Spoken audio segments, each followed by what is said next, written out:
मुजफ्फरनगर में दवा व्यापारियों के लिए काम करने वाली एक संस्था है। संस्था का नाम है Muzaffarnagar chemist and druggist association. उसके अध्यक्ष सुभाष चौहान। संस्था किस तरह काम करती है, क्या उसका उद्देश्य है, आइए जानते हैं खोजी न्यूज के इस खास कार्यक्रम में। चौहान साहब, क्या आपकी संस्था का उद्देश्य है, किस तरह से आप लोग काम करते हैं? मैं Muzaffarnagar chemist and druggist association का अध्यक्ष होने के नाते मैं अपने केमिस्ट भाइयों को ये अवगत कराना चाहता हूँ कि हमारी संस्था हमेशा से केमिस्ट एसोसिएशन केमिस्ट हित में कार्य करती है। दवा व्यापारियों को आए दिन सेल टैक्स में ड्रग विभाग में समस्याओं का सामना करना पड़ता है। अगर किसी भी दवा व्यापारी को किसी भी तरीके से समस्या होती है तो उसका हम समाधान ड्रग इंस्पेक्टर या assistant drug commissioner sale tax से तुरंत कराते हैं। एक संस्था मुजफ्फरनगर में और है जो काम करती है, जिला केमिस्ट एसोसिएशन। इसका आजकल कुछ विवाद चल रहा है, क्या उनके बीच में विवाद है, उस पर क्या कहना चाहेंगे? उस संस्था से व्यक्तिगत मेरा कोई लेना देना नहीं है।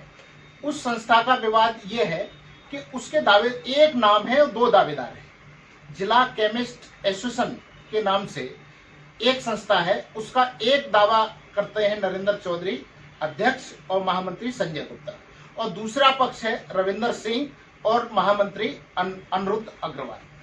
दोनों पक्षों का ये कहना है कि ये हमारी संस्था है, यही इनका विवाद है और आज से नहीं, इनका विवाद लगभग पिछले 10 वर्षों से चला आ रहा है। तो इनकी क्या मान्यता है? क्या इनका भी एसडीएम भी इसकी जांच कर रहे थे?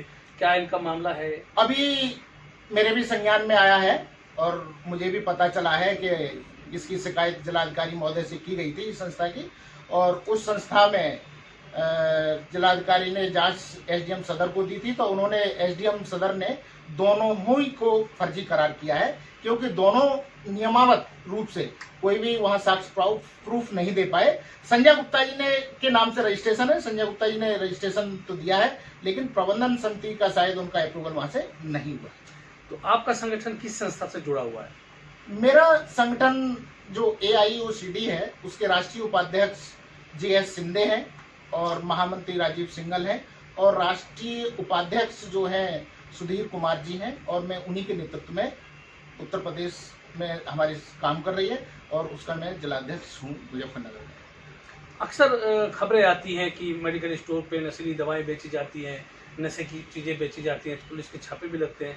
तो क्या आपकी संस्था इस ओर कुछ, इस दिशा में कुछ कार्य कर रही है कि मेडिकल स्टोर संचालक उस चीज़ से दूर रहें, उसको ना बेचें?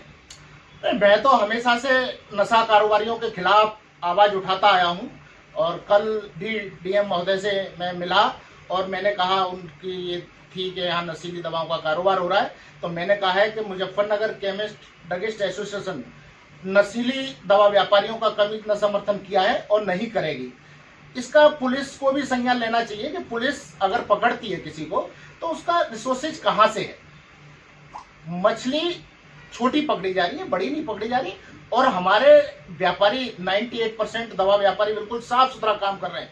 सिर्फ 2% दवा व्यापारियों के कारण ये दवा व्यापार बदनाम हो रहा है। मैं नहीं चाहूंगा कि 2% दवा व्यापारियों के कारण हमारा दवा व्यापार बदनाम हो, उनके विरुद्ध कड़ी से कड़ी कार्रवाई होनी चाहिए। कई बार आप लोग इसकी आवाज उठा चुके हैं, कई बार कई मंचों पे आपने सार्वजनिक रूप से कहा है कि नशे का कारोबार नहीं होना चाहिए, नहीं होने देंगे। उसको लेकर कभी कुछ धमकी, कुछ ऐसा प्रेशर कि आपको दवा मिलने की कोशिश की गई हो?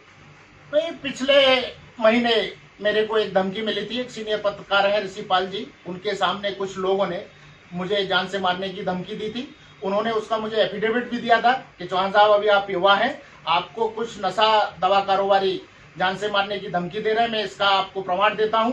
मैंने कहा, क्या है प्रमाण? उन्होंने मुझे एफिडेविट दिया है और उसकी मैंने शिकायत DGP महोदय को की है, उसकी जांच यहाँ क्षेत्राधिकारी कर रहे हैं। तो और क्या संदेश अपने ड्रगिस्ट केमिस्ट साथियों को देना चाहेंगे कि वो इस कारोबार में साफ सुथरा काम करने के लिए किस तरह से काम करें? देखिए, कुछ प्रदेश लेवल पर संस्थाएं इस टाइप की हैं, जैसे CDUF, इसके विशेष तौर से महामंत्री सुरेश गुप्ता जी हैं। ये विवाद उन्होंने उत्पन्न कराया है। विवाद उत्पन्न ये इसलिए कराया है कि जो लीगल ही नहीं है उसको क्यों लड़ाया गया। सुरेश गुप्ता जी का बेसिकली नेचर ऐसा है कि जैसे अपना वर्चस्व कायम करने के लिए उसी पे हाथ रखते हैं जो इनकी आवाज को आवाज में बदलता है, हाँ में हाँ करता है, बिल्कुल विरोध सहन नहीं करते। जैसे कानपुर के इनके महामंत्री हैं, उनके पास ड्रग का कोई काम नहीं है। बांदा के अध्यक्ष हैं, उनका कोई काम नहीं है, दवा से कोई लेना देना नहीं, उनको अध्यक्ष बना रखा है। पहले कभी रहा होगा मेडिकल स्टोर, आज की डेट में मेडिकल स्टोर भी नहीं है। लेकिन मैं दवा व्यापारियों से, सभी संस्थाओं से ये कहना चाहूंगा, इसी कारण से सुरेश गुप्ता जी को पिछली 12 जनवरी को बनारस में ऑल इंडिया केमिस्ट एसोसिएशन के बाहर का रास्ता भी दिखा दिया गया है। सस्पेंड है और बहुत जल्दी डिसीजन आने वाला है कि उनको बाहर। मैं सभी दवा व्यापारियों से कहना चाहूंगा, बिल्कुल साफ सुथरा काम करें, इसमें कोई राजनीति ना करें, नशे का कारोबार ना करें, बिल्कुल नीट एंड क्लीन। हाँ, दवाएं बनती हैं लेकिन बिल से खरीदें और बिल से ही बेचें। धन्यवाद सुभाष चौहान साहब। ठीक है।